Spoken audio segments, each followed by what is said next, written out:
Assalamualaikum sahabat semua. Bayangkan, seorang perempuan muda yang tengah hamil besar, tubuhnya kurus, wajahnya penuh luka dan kelelahan. Ia berdiri di bawah terik matahari, terikat kuat di pohon besar depan rumah, tali tambang kasar melilit tubuhnya seperti ular dendam yang tak mau melepaskan mangsanya. Namun sebelumnya, bagi yang beragama Islam, mari tinggalkan sholawat di komentar, agar sholawat ini menjadi saksi kita di akhirat kelak. Jangan lupa juga like dan subscribe channel ini untuk membantu menyebarkan dakwah Islam dalam bentuk cerita.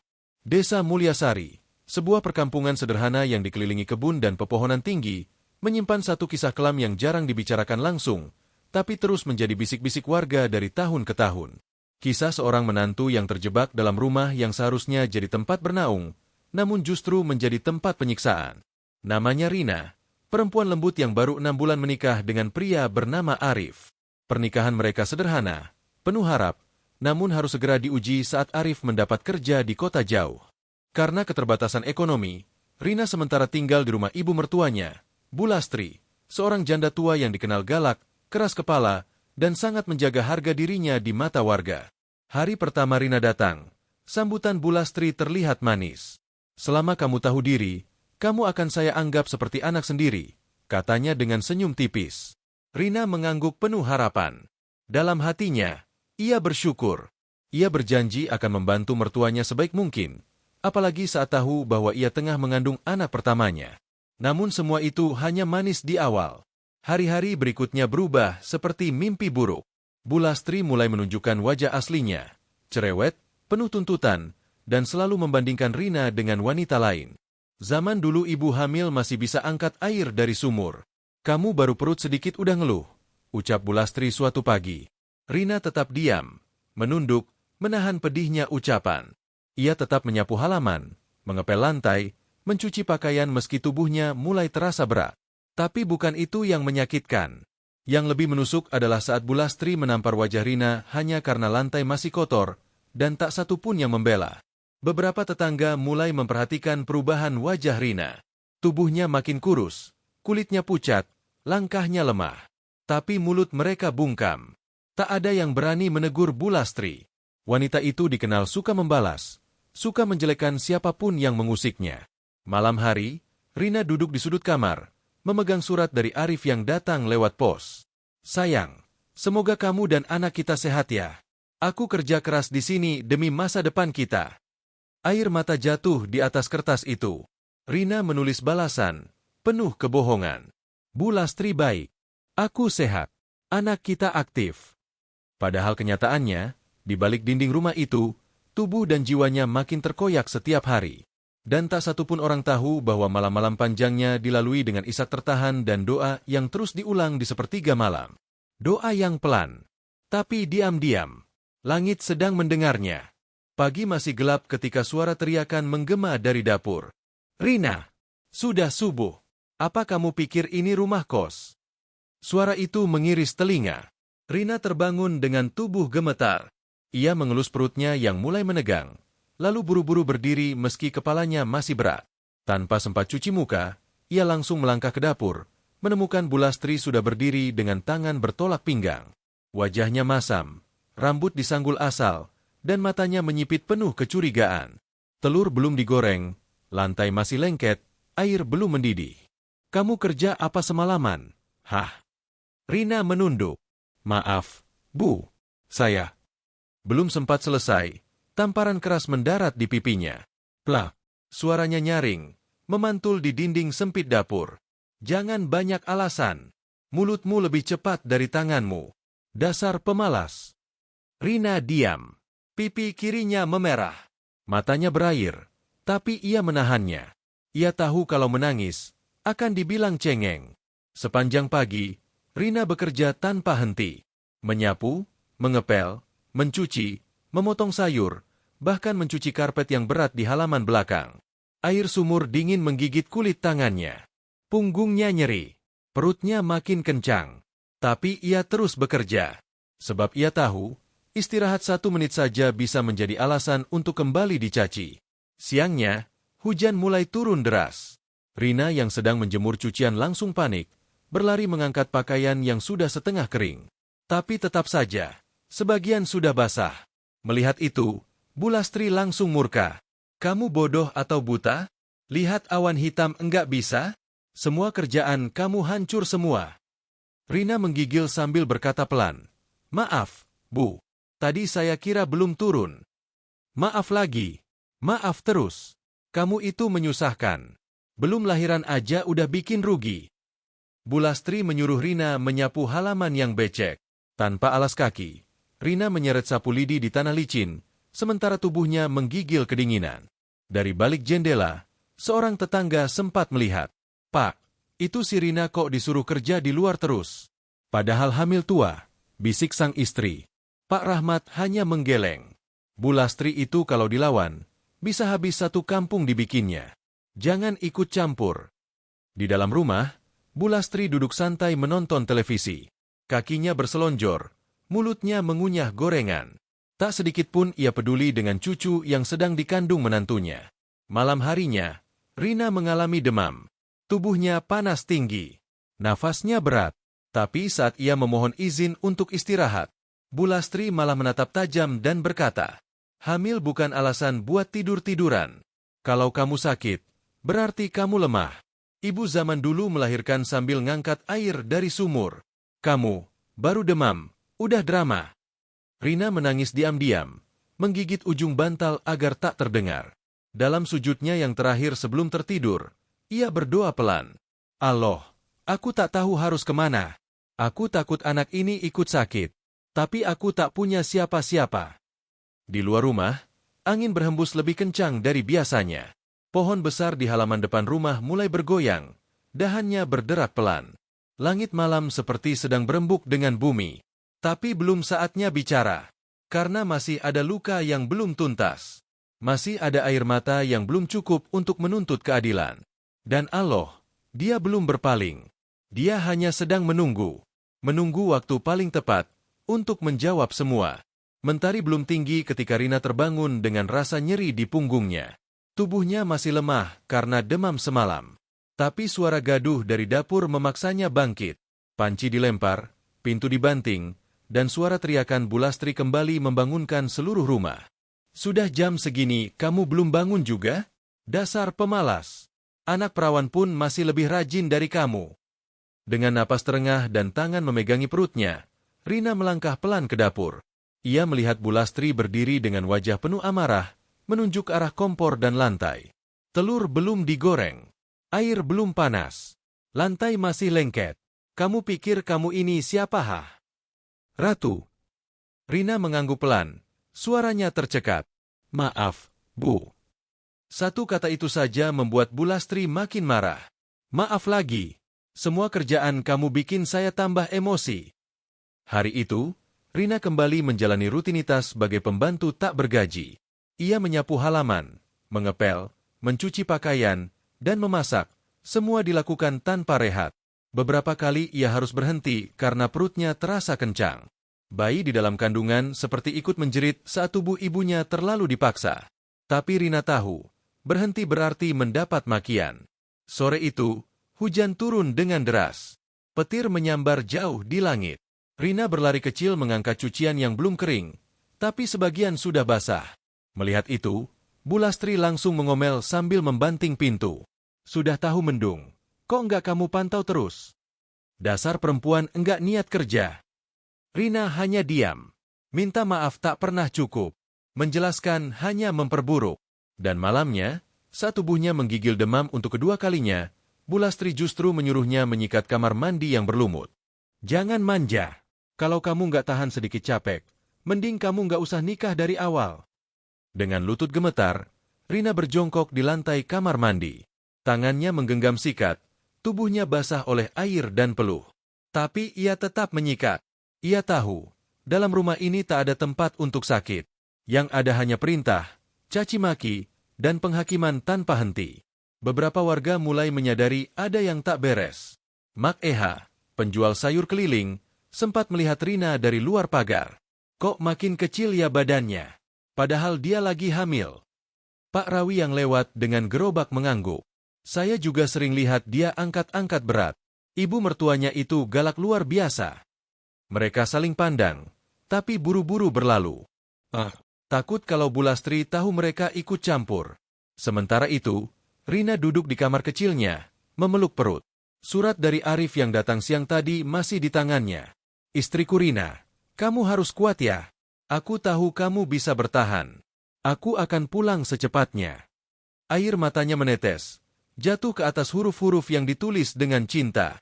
Tapi kenyataan hidupnya di rumah ini terlalu jauh dari kata cinta. Di luar rumah, angin kembali bertiup.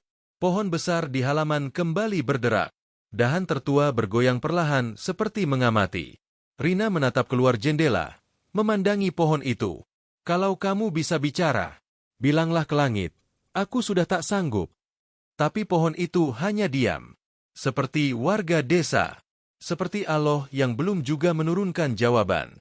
Namun tak ada yang tahu. Pohon itu sedang menunggu.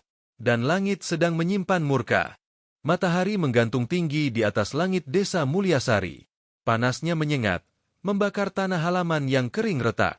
Namun Bu Lastri justru menyuruh Rina mencuci kelambu dan karpet besar di luar rumah, di bawah panas yang menusuk kulit. Jangan pakai alasan perut sakit atau punggung pegal. Kalau kamu masih mau tinggal di rumah ini, kerja yang benar. Bentaknya dari dalam rumah sambil duduk santai meminum es sirup dingin. Rina mengangguk pelan. Tubuhnya gemetar, tangan sudah bergetar sejak pagi. Tapi ia tahu, kata, tidak sanggup, tak berlaku di rumah ini. Ia berlutut di atas tikar usang, memeras karpet besar yang berat dan penuh air sabun. Lututnya terbentur lantai. Tapi ia tak bersuara. Keringat mengucur dari pelipis, membasahi kerudung dan pakaiannya yang lusuh. Punggungnya nyeri, perutnya menegang, bayi dalam kandungan kembali bergerak liar seperti ikut menjerit. Lambat amat kamu itu. Bu Lastri muncul di ambang pintu. Wajahnya masam, matanya melotot. Dari tadi cuma karpet satu. Dasar lemah. Rina memegangi pinggangnya. Napasnya berat, tapi ia tetap bekerja. Karena ia tahu, istirahat berarti hukuman. Tiba-tiba perutnya terasa sangat kencang. Ia terduduk pelan di lantai. Tangannya memeluk perut. Wajahnya memucat. Tapi Bu Lastri menyangka itu akal-akalan. Oh, jadi sekarang kamu pura-pura sakit? Pura-pura kesakitan biar bisa tidur ya? Rina menggeleng lemah. Bukan begitu, Bu. Saya perut saya kencang sekali. Drama. Kamu itu hamil, bukan lumpuh. Jangan banyak akting. Dari balik pagar, seorang bapak tua yang sedang lewat berhenti sejenak. Ia melihat tubuh Rina yang terduduk di tanah, wajahnya pucat. Namun sebelum sempat bicara, Bu Lastri langsung membentak keras. Pak, ini urusan rumah saya. Jangan ikut campur. Bapak tua itu menunduk dan melangkah cepat, seperti semua orang lain yang pernah melihat namun memilih diam. Sore menjelang. Rina kembali dipaksa menyapu halaman yang dipenuhi debu dan daun kering. Matahari masih tinggi, panasnya membakar kaki yang bengkak. Tapi sapu lidi itu tetap bergerak pelan di tangannya. Kamu itu kalau hidup nggak mau susah, ngapain nikah? Jadi istri cuma nyusahin mertua. Kata-kata Bu Lastri seperti cambuk yang mengiris batin Rina lebih tajam dari luka fisik. Tapi yang lebih menyakitkan adalah saat tak satu pun yang membela. Warga menunduk. Orang-orang berlalu cepat. Tak ada satupun yang berhenti dan berkata, cukup. Malam tiba. Rina duduk di atas tikar tipis, memeluk bantal kecil. Matanya sembab, bibirnya pecah. Ia mencoba mengatur napas, tapi bayi dalam kandungannya bergerak terlalu aktif malam itu. Mungkin dia pun cemas, bisik Rina lirih. Maafkan ibu ya, nak. Dunia ini belum ramah padamu. Ia menoleh ke arah jendela. Pohon besar di halaman masih berdiri. Dahan paling atas tampak bergoyang keras meski angin nyaris tak terasa di kulit. Dahan itu sudah retak. Retakan yang sudah lama diam, kini mulai berbicara. Tapi belum malam ini. Belum. Karena ada satu babak lagi yang harus dijalani oleh Rina. Babak terakhir sebelum langit menurunkan jawabannya. Fajar menyingsing perlahan. Kabut tipis masih menggantung di atas tanah basah. Tapi suasana rumah Bu Lastri tetap panas. Dapur kembali berantakan. Panci berserakan. Air menetes dari bak cuci, dan lantai basah tak sempat dibersihkan. Rina baru selesai mencuci tumpukan piring dari malam sebelumnya. Tangannya kasar. Ujung kukunya mulai mengelupas. Tapi pekerjaannya belum selesai. Bu Lastri baru bangun tidur. dengan rambut berantakan dan mata masih setengah terpejam. Namun begitu melihat lantai basah, amarahnya langsung menyala. "Rina, kamu ini kerja atau ngerusak rumah? Air netes segini aja enggak bisa diberesin. Dasar wanita penyusah." Rina buru-buru mengambil lap dan jongkok mengeringkan lantai. Tapi langkahnya goyah. Air matanya jatuh bercampur dengan air cucian di ubin. "Maaf, Bu. Saya tadi belum sempat." "Maaf lagi." "Maaf terus." "Saya nggak butuh maaf. Saya butuh kamu kerja benar." Panci besar dilempar ke lantai. Suaranya memekakkan telinga. Rina terdiam, tubuhnya gemetar. Tapi yang membuatnya nyaris roboh adalah ketika Bu Lastri tiba-tiba menampar pipinya 2 kali berturut-turut. "Plak, plak, keluar. Saya muak lihat muka kamu. Rumah ini jadi berantakan sejak kamu tinggal di sini. Kamu bawa sial." Rina tak menjawab, tapi tubuhnya mulai limbung. Tangannya refleks memegangi perut. "Bu, saya hamil, Bu. Tolong jangan." Namun Bu Lastri justru menarik lengan Rina dan menyeretnya ke halaman depan. Warga mulai berdatangan. Beberapa ibu yang lewat sempat berhenti. Anak-anak kecil diam memperhatikan. Ada yang bisik-bisik, tapi tak ada satupun yang berani mendekat. Bu Lastri berdiri di hadapan semua orang dengan suara lantang.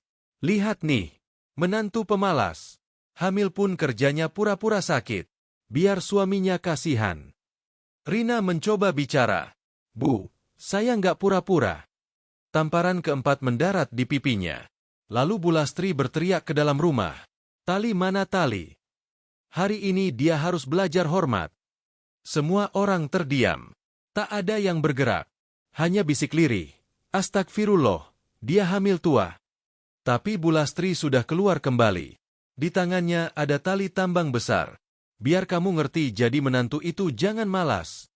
Dengan kasar, Bu Lastri mengikat tubuh Rina ke pohon besar di halaman. Tambang dililitkan ke pinggang, ke dada, ke tangan. Rina berdiri terikat, tak bisa duduk. Wajahnya pucat, tubuhnya lemas. Tapi matanya tetap terbuka. Mulutnya pelan memanggil. "Allah, Allah." Warga hanya berdiri di kejauhan. Tak ada yang berani memutuskan tali. Tak ada yang berani menyentuh Bu Lastri. Di atas mereka, pohon besar itu kembali berderak. Daun-daun kering berjatuhan ke tanah. Dahan terbesar, yang telah retak sejak lama, bergerak lebih keras dari sebelumnya. Tapi Bu Lastri tetap berdiri di bawah pohon. Dengan ember di tangan, ia menyiram halaman yang berdebu, seolah tak terjadi apa-apa. Ia tertawa kecil, bahkan masih sempat menyindir. "Biar tahu rasa, biar kapok. Ini rumah saya. Saya yang berkuasa di sini." Dan dari kejauhan, langit mulai menghitam. Angin berubah arah. Udara jadi berat, seolah bumi ikut menahan napas. Sementara Rina berdiri di bawah pohon, terikat dan terhina, memeluk bayinya hanya dengan doa. "Ya Allah, jangan biarkan anak ini terluka." Tapi suara hatinya hanya didengar langit. Dan langit sudah sangat dekat untuk menjawab. Siang hari menindih desa Mulyasari dengan panas yang menggigit. Langit biru nyaris tanpa awan. Cahaya menyengat langsung menampar kulit. Tapi di halaman rumah Bu Lastri, berdiri seorang perempuan muda hamil 7 bulan, terikat erat di pohon besar, tak bisa duduk, tak bisa lari, hanya bisa menggigil dalam diam. Rina. Tubuhnya lemah, matanya sayu, bibirnya pecah-pecah, nafasnya berat, tambang yang melilitnya terlalu kuat, hingga dadanya sesak, tulang punggungnya pegal, kakinya bengkak, dan rasa sakit menjalar dari pinggang ke perut bawah. Tapi suara yang keluar dari mulutnya hanya bisikan. "Allah, kuatkan aku." Bu Lastri masih berdiri di teras, tertawa-tawa sambil berbincang dengan tetangga yang lewat. Biar aja dia berdiri di situ. Biar ngerti, di rumah ini saya yang berkuasa. Beberapa warga mulai tidak tahan. Ada yang mengintip dari balik pagar, ada yang pura-pura sibuk menyapu halaman depan. Ibu-ibu berbisik, "Keterlaluan, dia hamil besar loh." Tapi tidak ada langkah maju. Tidak ada tangan yang berani menyentuh. Di atas sana, dahan besar mulai bergoyang hebat. Retakan yang sebelumnya hanya samar, kini terlihat jelas. Seperti luka yang terlalu lama disimpan, akhirnya pecah juga. Angin datang tiba-tiba. Kencang, panas, memutar dedaunan kering yang jatuh menimpa kepala Rina. Langit seperti menunduk. Bumi seperti menahan gemetar. Tubuh Rina yang terikat mulai goyah. Matanya mulai kabur. Tapi ia terus bertahan. Sebab di dalam perutnya, nyawa kecil itu masih bergerak. Ia tahu, ia tak bisa menyerah. Setidaknya belum sekarang. Bulastri mendekat, memandangi Rina dari dekat. Coba lihat dirimu. Penuh keringat, penuh malu. Masih pantaskah kamu disebut istri? Lalu ia tertawa keras. Tertawa seolah tak ada yang bisa menghentikannya. Rina hanya memejamkan mata. Tapi dari pelupuknya, air mata jatuh, menyusuri pipi yang gosong terbakar matahari. Allah, aku sudah mencoba bersabar. Tapi kalau memang sudah waktunya, maka aku pasrah. Dan tepat ketika Bulastri berdiri di bawah pohon, menyiram tanah kering dengan ember, suara retakan itu pecah. Krah! Semua orang menoleh. Burung-burung beterbangan dari dahan. Dahan besar itu patah dari batangnya, jatuh dengan kecepatan tak tertahan. Braak! Suara hantaman menggelegar. Tanah bergetar. Bulastri tak sempat menoleh. Tubuhnya langsung tertimpa kayu besar, terpental, dan tergeletak tak bergerak di atas tanah. Warga menjerit. Astagfirullah! Bulastri ketimpa dahan. Beberapa orang langsung berlari mendekat. Ada yang mencoba mengangkat kayu. Ada yang memanggil nama Bulastri berulang kali. Bu! Bulastri! Astagfirullah! Darah mulai keluar dari pelipisnya. Kakinya membiru. Matanya terbuka tapi kosong. Tubuhnya menggeliat pelan. Napasnya berat, mulutnya mengerang. Rina! Sementara hanya beberapa langkah dari sana, Rina masih berdiri terikat. Matanya membelalak, bibirnya bergetar, tubuhnya gemetar. Namun yang jatuh bukan hanya dahan. Yang ikut roboh adalah kesombongan, kekuasaan, dan semua caci maki yang pernah dilontarkan. Dua pemuda segera menghampiri Rina. Cepat, potong talinya. Dengan pisau kecil, mereka mengurai tambang yang kasar. Begitu tali lepas, Rina langsung jatuh berlutut di tanah. Ia memeluk perutnya erat-erat. Nafasnya panjang dan berat. Air mata mengalir deras. Tapi kali ini tak ada rasa takut. Hanya luka. Dan ketenangan yang perlahan datang menggantikan semuanya. Beberapa ibu datang membawa selendang, menyelimuti tubuh Rina yang basah oleh keringat dan debu. Mereka menuntunnya ke teras. Memberinya air hangat. Namun Rina tetap diam. Ia hanya menunduk. Matanya menatap tanah. Bibirnya pelan berucap, "Ya Allah, bukan aku yang membalas. Bukan aku yang meminta ini semua. Tapi Engkau yang menjawab doaku." Senja menggantung redup di atas desa Mulyasari. Langit memerah, angin bertiup pelan membawa bau tanah basah yang bercampur darah. Di halaman rumah Bulastri, suasana berubah drastis. Tak lagi terdengar suara bentakan. Tak ada tawa congkak. Yang tersisa hanya tubuh seorang wanita tua yang terbaring lemah, dibalut selimut tipis di atas tikar. Wajahnya pucat, darah masih mengalir dari pelipisnya. Dan kakinya membiru karena dahan besar menimpa lutut dan pahanya. Beberapa warga sibuk menolong. Ada yang menyeka luka. Ada yang mencoba menelepon ambulans. Tapi sinyal sulit. Puskesmas desa terlalu jauh. Sementara itu, tak jauh dari sana, Rina duduk bersandar di tiang teras. Tubuhnya masih gemetar, wajahnya pucat, dan matanya sembab karena terlalu banyak menangis. Tapi di balik segala sakit itu, ia masih sadar. Masih hidup. Dan lebih penting lagi, bayinya masih bergerak. Satu tangan Rina memeluk perutnya. Satu lagi menggenggam surat dari Arif yang tadi pagi sempat ia baca. Seorang ibu menyodorkan segelas air hangat. "Minum dulu, nak. Allah masih menjagamu. Subhanallah, kamu kuat sekali." Rina hanya mengangguk lemah. Bibirnya bergetar, tapi bukan untuk menjawab, melainkan untuk berdoa. Kedua telapak tangannya ia letakkan di atas dada, lalu matanya terpejam. Dalam suara lirih, ia memanggil namanya. "Allah, hamba tak pernah meminta kehancuran siapapun. Tapi Engkau tahu betapa sakitnya hati ini selama ini. Engkau tahu aku hanya ingin bertahan. Bukan untuk balas dendam, tapi demi satu nyawa kecil yang hamba jaga di dalam tubuh ini. Jika semua ini azab dari MU, biarlah yang zalim kau sadarkan. Dan yang teraniaya, kau angkat derajatnya." Tangisnya pecah kembali. Tapi kali ini bukan karena takut atau malu, melainkan karena hatinya akhirnya terasa lebih ringan. Beberapa warga yang mendengar doa itu hanya bisa menunduk. Ada yang menitikkan air mata. Ada yang menggenggam tangan istri mereka lebih erat.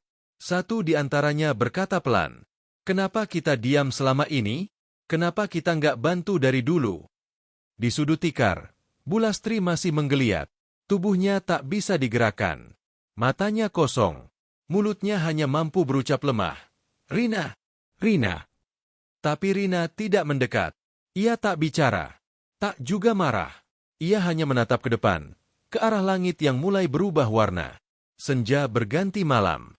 Dan di balik malam itu, mungkin Allah sedang memperlihatkan bahwa tak ada air mata yang sia-sia. Bahwa tak semua luka butuh balasan. Tapi kebenaran akan mencari jalannya sendiri. Langit semakin gelap.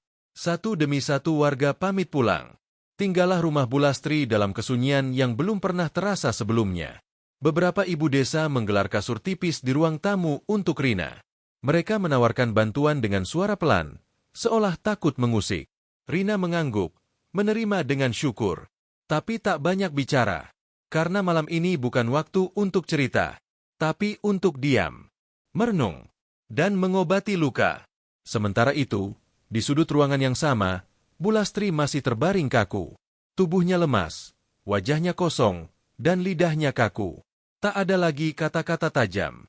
Tak ada lagi mulut yang menghina. Yang tersisa hanya napas pendek dan mata yang berkedip pelan. Mencari maaf, atau sekadar mengerti kenapa langit akhirnya bicara. Dan malam pun turun. Namun malam kali ini bukan sekadar pergantian waktu. Ini adalah malam yang membuka mata seluruh desa. Bahwa azab tak selalu berupa petir dan gemuruh. Terkadang cukup dengan sebatang dahan. Dan satu doa yang menembus langit. Malam itu turun dengan perlahan, menyelimuti desa Mulyasari dalam diam yang mencekam. Tak ada angin. Tak ada suara jangkrik. Tak ada anjing menggonggong. Rumah Bulastri yang biasanya ramai oleh bentakan dan suara teriakan, kini hanya diisi dengan desah napas dan sesekali erangan sakit. Rina berbaring di atas kasur tipis di ruang tamu, tubuhnya dibalut selimut seadanya. Perutnya masih terasa berat. Sesekali ia meringis menahan nyeri yang menjalar dari pinggang. Namun ia tetap diam. Karena dibanding luka fisik, luka dalam hati lebih sulit untuk diungkapkan. Di seberang ruangan, Bulastri masih terbaring diam, tubuhnya setengah lumpuh. Tak ada tenaga untuk marah. Tak ada suara keras keluar dari mulutnya. Yang tersisa hanya bola mata yang bergerak pelan, seolah mencari sesuatu. Atau mungkin, mencari ampunan. Beberapa ibu desa berjaga, membawakan air putih dan mengelap tubuh Rina dengan kain hangat. Tak ada yang menyangka, perempuan yang selama ini hanya mereka pandang sebelah mata, justru menjadi sosok paling kuat yang pernah mereka saksikan. Salah satu ibu berbisik kepada yang lain.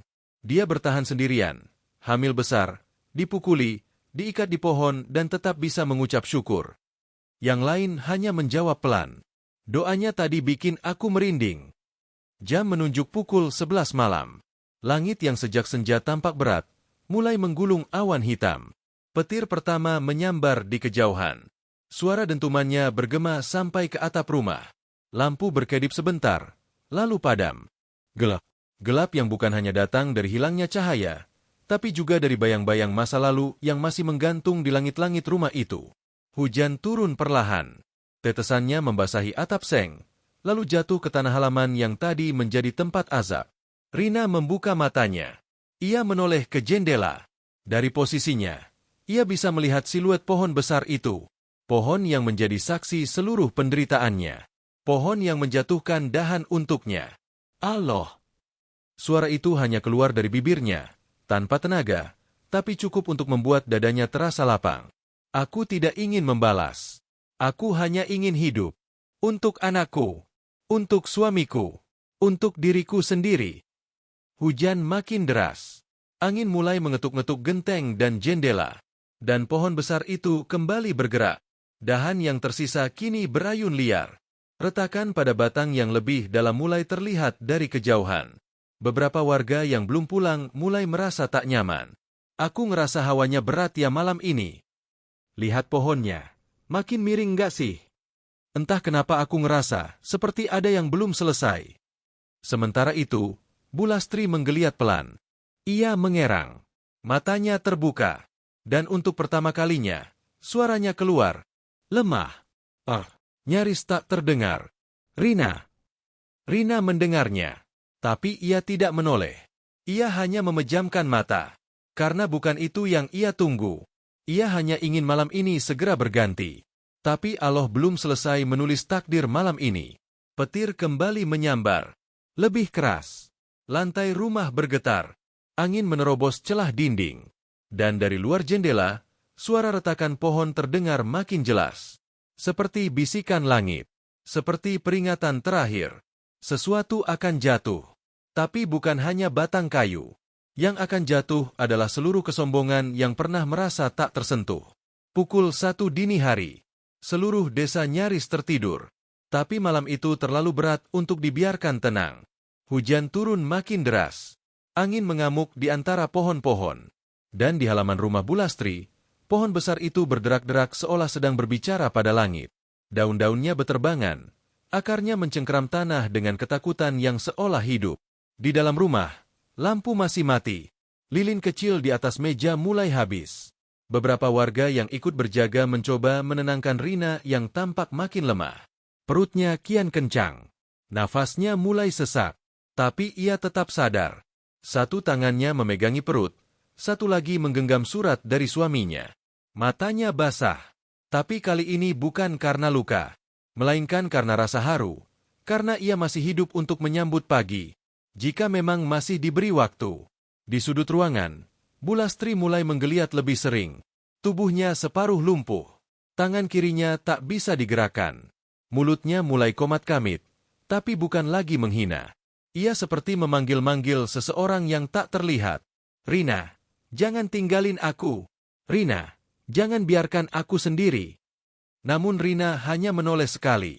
Matanya datar, lalu kembali menunduk, seperti seseorang yang sudah lama melepaskan beban. Di luar, angin menjerit. Petir membelah langit. Suaranya mengguncang tanah. Dan pohon besar itu patah. Kraak. Dahan tengah yang retak sejak berminggu-minggu akhirnya menyerah. Batangnya jatuh. Bukan ke tanah kosong. Tapi ke atap rumah. Atap seng melengking. Genteng pecah. Sebagian dahan menembus langit-langit dan jatuh tepat di ruangan tempat Bulastri terbaring. Braak. Tanah bergetar. Teriakan warga pecah. Astagfirullah. Atapnya runtuh. Bulastri. Rina. Cepat cari senter. Beberapa warga berlari, menyalakan lampu darurat, menggenggam ponsel dengan senter menyala. Dan dalam cahaya yang bergoyang-goyang itu, mereka melihat Bulastri. Tubuhnya tertindih batang pohon yang baru jatuh. Darah mengucur dari kepala dan dada. Tangan kanannya membeku. Kakinya menekuk tak wajar. Matanya terbuka, tapi tak ada lagi kedip di sana. Yang tersisa hanya kebisuan panjang, dan mulut yang terbuka seolah belum sempat meminta ampun. Warga membeku. Tak satu pun bisa bicara. Yang lain langsung menarik tubuh Rina menjauh dari reruntuhan. Beberapa memanggil-manggil nama Bulastri. Tapi sudah terlambat. Di tengah kepanikan, Rina duduk bersandar ke dinding. Tubuhnya lemas. Tapi ia masih terjaga. Ia memejamkan mata, lalu pelan-pelan mengucap, Allah, bukan aku yang membalas. Engkau yang menjawab semua air mataku. Seorang ibu memeluknya sambil menangis. Kamu selamat, nak. Allah sudah membalas untukmu.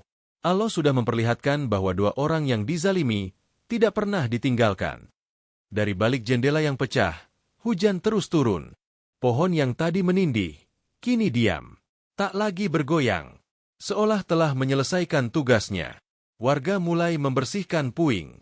Beberapa mulai memanggil aparat desa. Tapi tak ada yang bisa menyingkirkan rasa gemetar dari dada mereka. Karena mereka tahu, ini bukan kecelakaan. Ini adalah jawaban dari langit. Satu dahan yang cukup untuk menghentikan kekejaman bertahun-tahun. Dan satu malam yang cukup untuk mengguncang seluruh desa. Fajar belum benar-benar merekah. Langit masih gelap, udara dingin menggigit kulit, dan embun menggantung di ujung daun. Namun halaman rumah Bulastri sudah dipenuhi orang. Wajah-wajah pucat, langkah tergesa. Suara pelan-pelan menyebar dari mulut ke mulut. Semua membicarakan hal yang sama. Bulastri, perempuan yang selama ini dianggap keras, dihormati karena galaknya, meninggal dunia karena tertimpa dahan pohon besar di depan rumahnya sendiri. Pohon yang dulu ia jadikan tempat mengikat menantunya yang sedang hamil besar. Beberapa warga hanya bisa menggeleng, menunduk, mengusap dada. Masing-masing berbisik dalam hati mereka sendiri. Astagfirullah, azab itu nyata. Kita semua melihat, tapi kita diam. Jenazah Bulastri dibaringkan di ruang tengah. Tubuhnya kaku, mata tertutup. Namun bekas luka di dahinya masih terlihat jelas, merah membiru, dan tak bisa ditutupi oleh kain kafan yang dilipat rapi. Seorang ibu desa membantu memandikannya. Tangannya gemetar saat menyeka tubuh Bulastri. Semoga Allah ampuni. Semoga diterima taubatnya. Tapi, kenapa bayangan Rina diikat di pohon itu masih terus muncul di kepala saya? Di teras rumah, Rina duduk diam. Tubuhnya masih lemah, tapi ia tetap hadir. Wajahnya menunduk. Kedua tangannya memeluk perutnya yang kini tak lagi sekencang semalam. Ia tak menangis, tapi juga tak tersenyum. Ia hanya diam, seperti tanah yang baru saja menyerap hujan semalaman. Beberapa hari berlalu. Pemakaman selesai. Rumah itu kembali sunyi. Tak ada lagi suara caci maki. Tak ada lagi suara kaki yang menghentak lantai. Yang tersisa hanya pohon besar dengan dahan patah yang kini telah ditebang warga. Batangnya tetap berdiri. Tidak ditebang seluruhnya. Karena warga sepakat, biarlah itu menjadi penanda. Penanda bahwa mereka pernah diam saat kezaliman terjadi. Penanda bahwa mereka pernah menutup mata saat air mata orang lain jatuh setiap hari. 1 minggu setelah kejadian, Arif akhirnya pulang. Ia berlari masuk rumah, mendapati istrinya duduk di ruang tamu dengan wajah sayu. Tak banyak kata. Arif hanya memeluk Rina erat-erat, meneteskan air mata di bahunya. Maafkan aku nggak tahu semua ini terjadi. Rina hanya menggeleng pelan. Allah yang menjaga aku, Rif. Sekarang kamu di sini. Itu sudah cukup. Beberapa minggu kemudian, Rina melahirkan. Seorang bayi laki-laki mungil, dengan tangis yang nyaring dan tubuh yang sehat. Ia diberi nama Harun, yang berarti pembawa ketenangan, pelipur luka yang datang dari penderitaan. Kini, Rina hidup bersama Arif dan anak mereka, meninggalkan rumah itu, menempati rumah kecil yang lebih sederhana namun penuh cinta. Warga desa perlahan berubah. Mereka menjadi lebih peka, lebih peduli, dan lebih berhati-hati dalam menilai. Dan di halaman rumah Bulastri yang kini kosong, masih berdiri pohon besar itu, diam, sunyi, tak lagi bergoyang. Tapi semua warga tahu, pohon itu menyimpan cerita. Bukan hanya tentang kematian, tapi tentang air mata, tentang doa, tentang seorang menantu yang terikat oleh tambang, namun akhirnya dibebaskan oleh langit.